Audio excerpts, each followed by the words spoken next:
Hi, everyone. My name is Josie Pickens. I am the Program Director for upEND Movement, and I'm here today with Maya and Victoria, who have done an amazing job researching and writing about surveillance as it relates to family policing.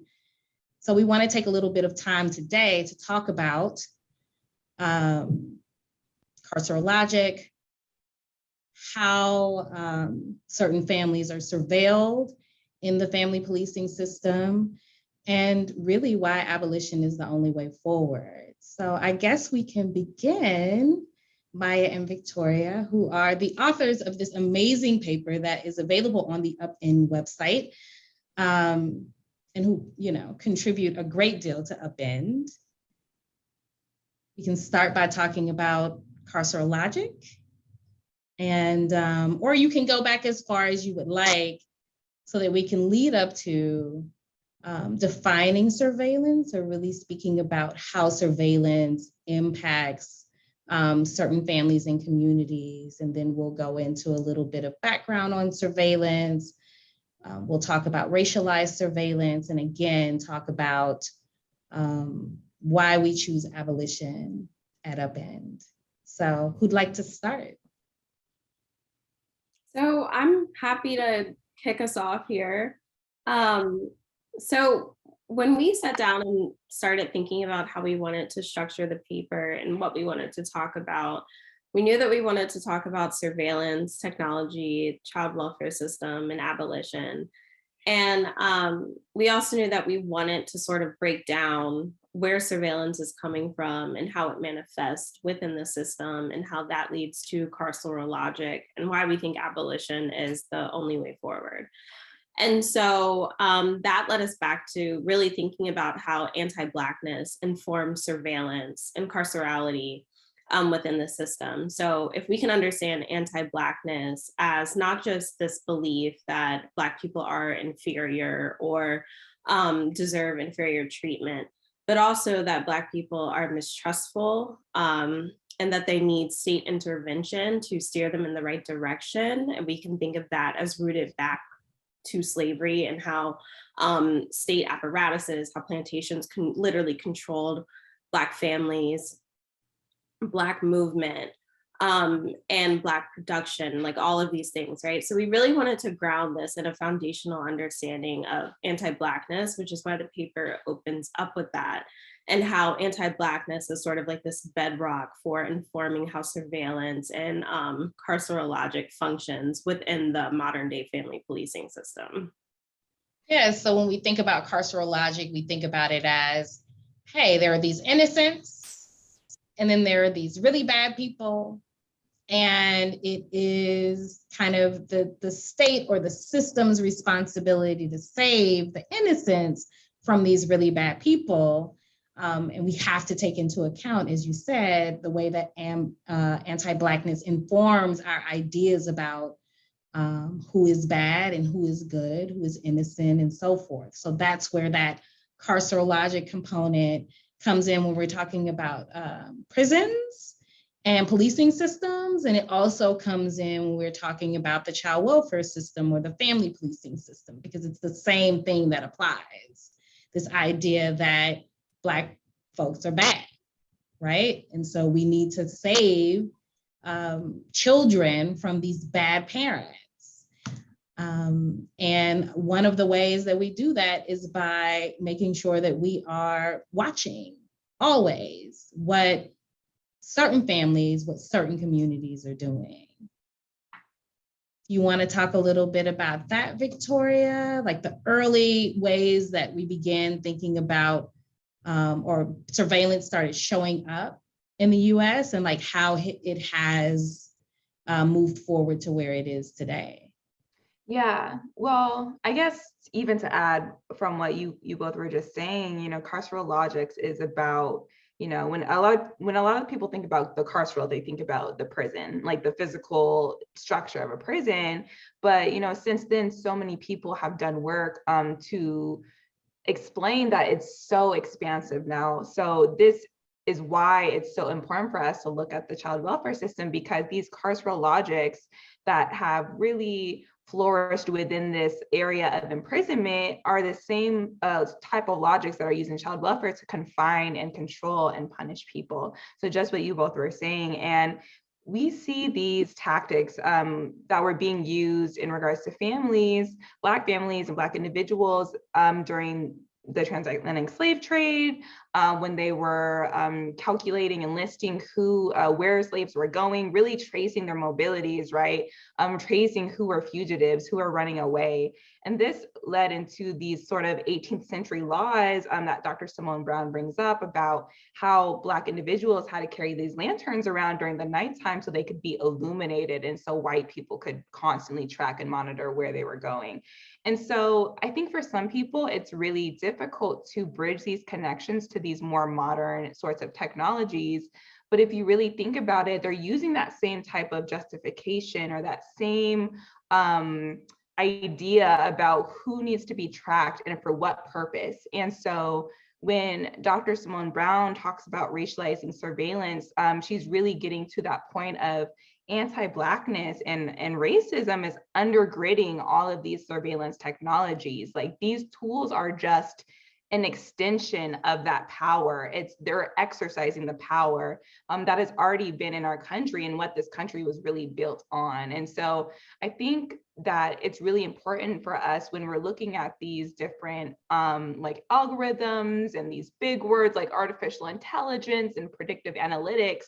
What we're really talking about is just these categorizations of who is bad, who is a threat, who is a risk, whose baby who isn't even born yet is at risk. You know, it's really about calculating these risks, as Khadijah says in her one of the papers we cited in our report.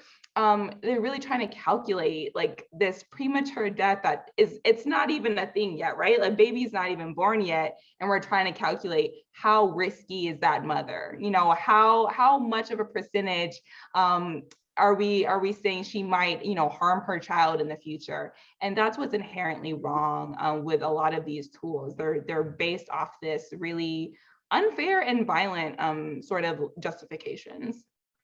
Yes, it's frightening to think about. You know, I'm a mother myself, and I remember I had a very complicated pregnancy and ended up giving birth to my daughter prematurely. And I remember being very afraid that I was, you know, that there was going to be some type of investigation. And I'm sure there was some type of surveillance or, you know, checking into why I ended up, even though this was, you know, we have plenty of conversations about Black women and maternal mortality and all of these complications that we have around childbirth.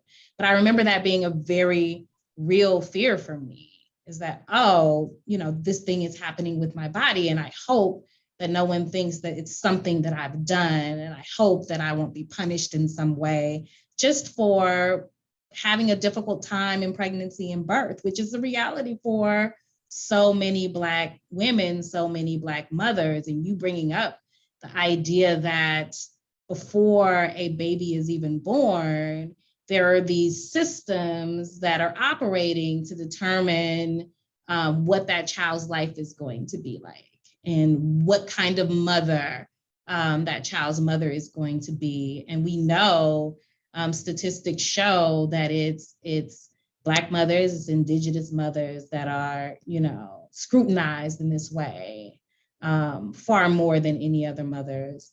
I think another thing that I wanted to bring up when we talk about like these old kind of lantern laws and the way that we were surveilling Black bodies kind of in the founding of this country, one of the things that you mentioned in the paper that really sat with me was that before we even established prisons, like the slave ships were the first prisons. It's scary stuff to think about, like how far it goes back and even, you know, what it has become now and how so little, you know, is known about it, or so few people understand the way that these systems work. Did you want to talk a little bit more about like racialized surveillance? Yeah, I think it's just what we were saying before, you know, that a lot of times there's this sort of disconnect between when we're talking about certain technologies, because I think there's just a very narrowed focus on what is the actual tool being used and how can we make that tool better.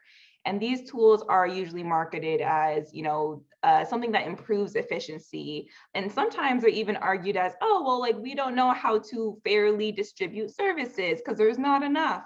So we need to create this tool, which is funny because, it would, the real answer should actually just be like, give enough services so that everybody can have them. But they're like, oh, like, let's create this tool so that we can better distribute these services. But a lot of people don't make the connections between what Simone Brown was saying, and that these tools aren't just neutral, right? And they are always marketed as this neutral algorithm that helps fix human biases and helps us distribute services, but they're built on, again, these logics of who is at risk, who needs to be tracked, who needs to be monitored, and also who has already been monitored for so many generations. And so when you're looking at the child welfare system and you're seeing this data, it's not just that it's biased data in or like data that's, has bias, it's flawed because you're tracking Black families for generations. And so when you're looking at the historical data, who's going to pop up? It's going to be mostly Black families because that's who you've confined and captured in this system for so long. And so I think that's, what Simone Brown is trying to say is that it's ongoing. Like it doesn't stop, and it hasn't stopped since the slave trade. It's continued just in these really insidious and like veiled ways. And that's especially important for when we're looking at the child welfare system, because they're really good at hiding behind this like guise of protection, right? And so I think that's what I took away from writing this paper. Yeah, I just want to add that our work really attempts to keep as a constant reminder that the state has a very keen investment in tracking and understanding and monitoring Black people's movement. And so our constant trace back to history, you mentioned the slave ships, is to really hone in on the point that that in the foundations of the way that we even think about like tracking, even labor, like just tracking these things and how they impact Black people is an output of the state's interest in making sure that Black people are doing what the state wants them to do, and that there is no autonomy there, and that decisions can't be made for themselves. And so that's really why we wanted to root it continuously back to the history. And like Victoria said, like, people are saying this is a new tool, this is a new thing, but really it's what undergirding all of that is this history of intense surveillance and tracking and monitoring. That's it, because all of the ideas that go into building these algorithms, building these new tools, is still rooted in history, and history says what it says. The history of this country is anti-Black. The history of this country is rooted in settler colonialism.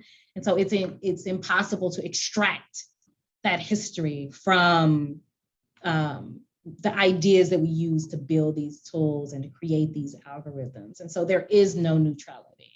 Right. I think another thing that you said, Victoria, that is so important, and I'll have you all speak on, is this idea that, this system is so slick. Most people who are not familiar with like the research behind the family policing system have absolutely no idea that this system is not designed to help families, right? Because that is the way that it is presented.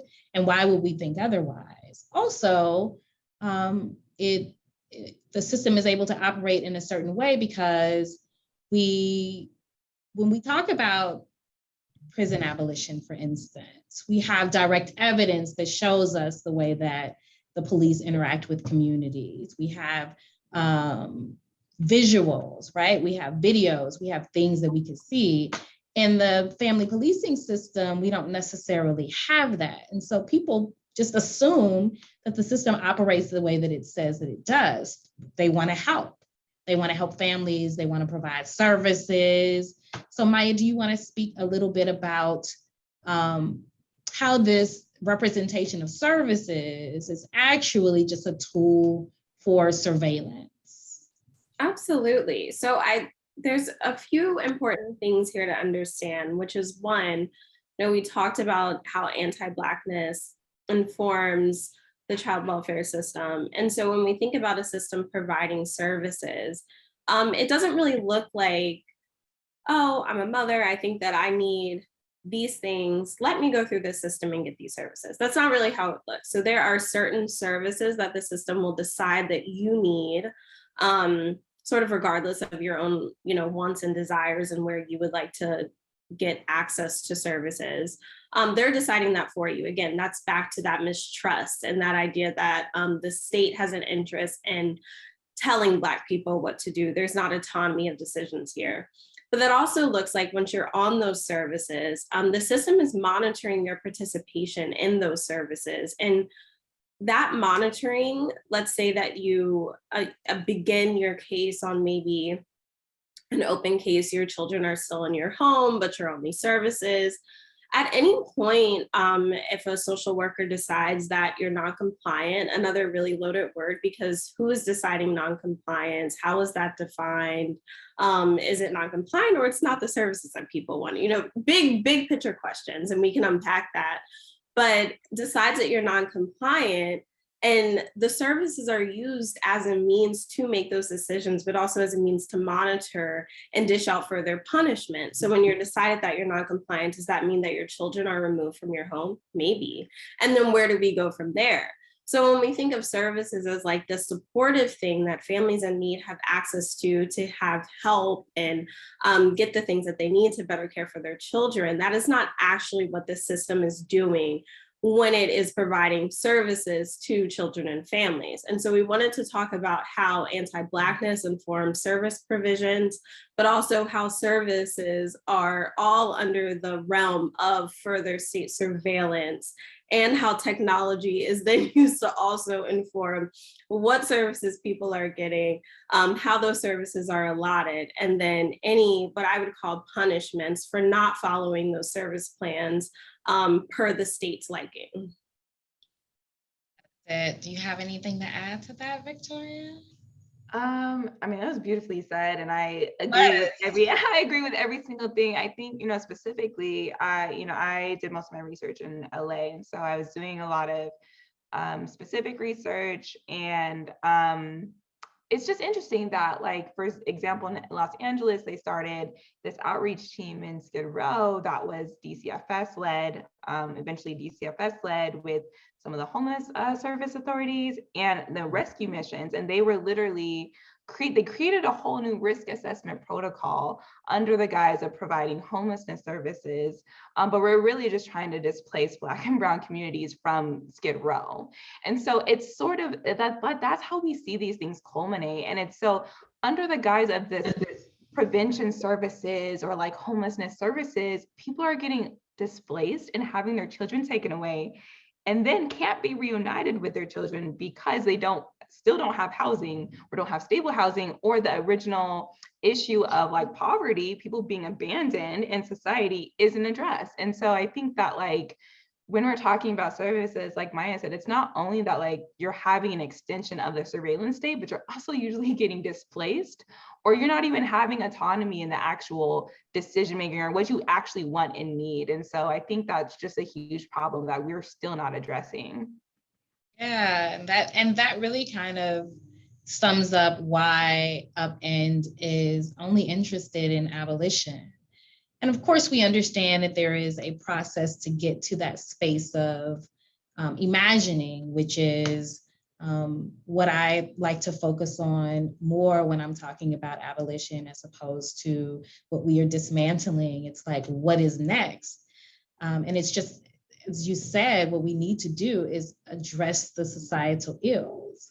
If a mother is having food scarcity issues, she should be able to go to her child's school and let them know, and not think that when they give her information about a food pantry, they also are going to be reporting her, so that now she is going to get caught up in this system, which means that eventually she could be separated from her child or children.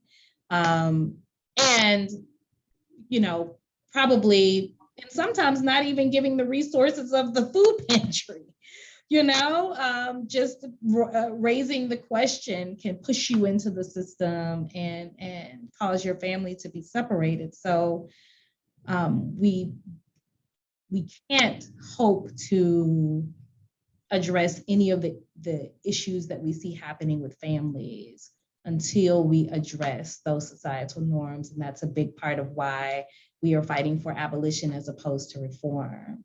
Part of the conversations that we're having around abolition is that everyone should be able to have their needs met. There shouldn't be scarcity. And if there's no scarcity, there is no neglect, right? Which we could get into a whole conversation about what neglect is. We could get into another conversation about how most of the separations that we see in the system are a result of whatever this definition of neglect is, as opposed to harm.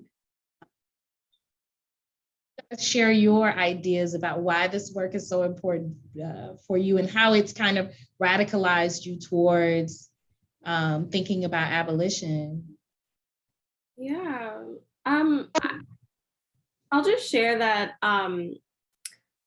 I think the current system asks us to, one, fundamentally mistrust families and communities, and it also, one, asks us, what do we do after harm has already occurred? And so many, prison abolitionists will say that the questions that we want to ask through abolition is, why is this happening in the first place? And how do we build a society where this is no longer happening, right? So we don't have to come up with what do we do after a child has no food? But the question is, why are we structuring our society in a way in which children are going without food? And so I think that for me, it offers such a huge expansive space to think about the society we want to build, and how do we prevent harm from actually occurring instead of responding to harm in ways that cause more harm and more trauma. And I really think that's, if I could simply sum up what this work is about, that is really what I think about in this work, is moving away and dismantling anti-Blackness and surveillance, and asking bigger picture questions about how we want to exist with each other in community and society. Yeah, that is, again, beautifully said. And I completely agree. I think that we really need to think about what prevention efforts look like, and that we have to sort of break away from this notion that preventive efforts means surveillance and more technologies and more tools, because it doesn't. And I think if you talk to anybody who's been in the system or works directly with people in the system, it looks like, how do we get people housing? How do we get them food? How do we get them whatever they need to feel like they can build a foundation for their families? And so I think that's really important for us to be saying, there is a different way to do this. This is not the only way we have. It's not the only option. And I think with that, we really have to think about, even with this horrible policy around trans youth in Texas, and we saw a mass refusal of social workers at the time, right? What does it mean for the same social workers to show up for, Black people, Black communities, poor Black communities in the same way? That's what I'm asking people. How do we show up and, practice this mass refusal, not only when there's these horrific policies that are very explicitly awful to certain communities, but what does it look like to say, oh, this is probably happening to so many other people as well, and that we need to refuse that and say that, oh, this isn't acceptable. So I think those are some ways that we can really start to move towards an abolitionist future. It's been so good. I appreciate the work that both of you are doing for upEND, and individually and collectively working to bring this information to academies, to universities, to, doing this work that eventually, affects policy. but also taking time to have this conversation to really kind of break down your ideas. We're so grateful for you. Yeah. I hope that you all will continue to follow upEND. We are upEND Movement on Twitter, on Instagram, and of course, you can find us on the web at our website that has the paper that Maya and Victoria labored over that is so phenomenal, among so many other great conversations around family policing and abolition. Thank you. Thank you.